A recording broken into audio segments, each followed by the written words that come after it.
పెళ్ళిళ్ళలో చేసే దొండకాయ ఫ్రైలో ఈ పౌడర్ వేస్తారు. అందుకే అవి కరకరలాడుతూ ఉంటాయి, ఎక్కువ నూనె పీల్చవు. అదేంటో చూసేద్దాం.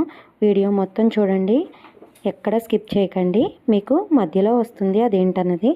ముందుగా ఒక పెద్ద కప్పు తీసుకొని అందులో మనం ఒక అర కేజీ వరకు దొండకాయలు వేసుకొని అందులోనే ఒక స్పూన్ కారం, ఒక స్పూన్ ఉప్పు, ఇంకా ఇందులోనే ఒక స్పూన్ ధనియాల పౌడర్, ఇంకా అర స్పూన్ వరకు జీలకర్ర పౌడర్, ఇంకా 2 స్పూన్ల గరం మసాలా, ఇందులోనే కొంచెం పసుపు కూడా వేసుకొని ఇందులోనే ఇప్పుడు వరిపిండి ఉంటుంది కదా, ఇది 4 స్పూన్లు వేసుకోవాలండి.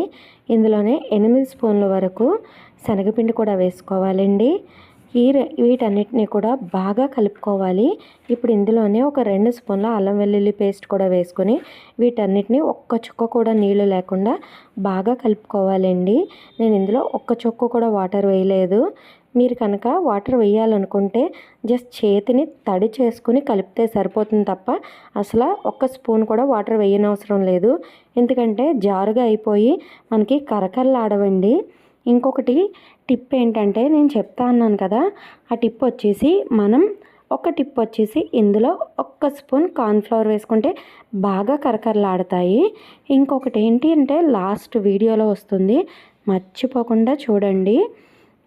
ఇప్పుడు వేడిగా కాగిన నూనెని మీడియం ఫ్లేమ్లో పెట్టుకొని ఈ దొండకాయ ముక్కలన్నిటినీ కూడా మొత్తం ఈవెన్గా మొత్తం అంతా పరిచే విధంగా మొత్తం అంతా నూనె ములిగే విధంగా మనం వీటన్నిటిని కూడా మొత్తం అంతా వేసుకోవాలండి. వేసి బాగా వేగుతాయి.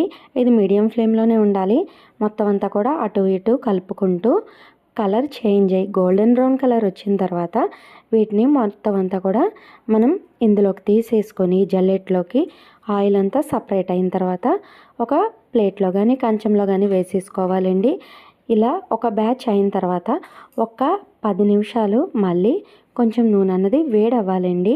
వేడయ్యే వరకు రెస్ట్లో ఉంచి తర్వాత మళ్ళీ మీడియం ఫ్లేమ్లో పెట్టి ఆ తర్వాతే మనం మళ్ళీ ఫ్రై చేసుకోవాలండి. అలా అయితేనే మొత్తం అన్నీ ఈవెన్గా ఫ్రై అవుతాయి. మనకి ఆయిల్ అనేది కొంచెం చల్లగా అయిపోతుంది.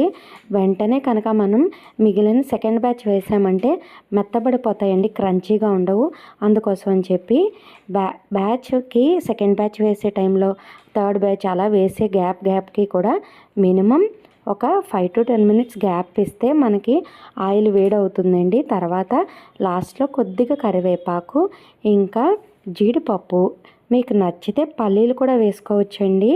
వీటితోనే టేస్ట్ అన్నది డబుల్ అవుతుంది. ఇవన్నీ వేసిన తర్వాత లాస్ట్లో దించే ముందు ఇందులో పెప్పర్ వేస్తారండి. ఆ పెప్పర్ వల్ల టేస్ట్ అన్నది మనకి సేమ్ క్యాటరింగ్లో ఎలా ఉంటుందో అలా ఉంటుందండి టేస్ట్ అన్నది.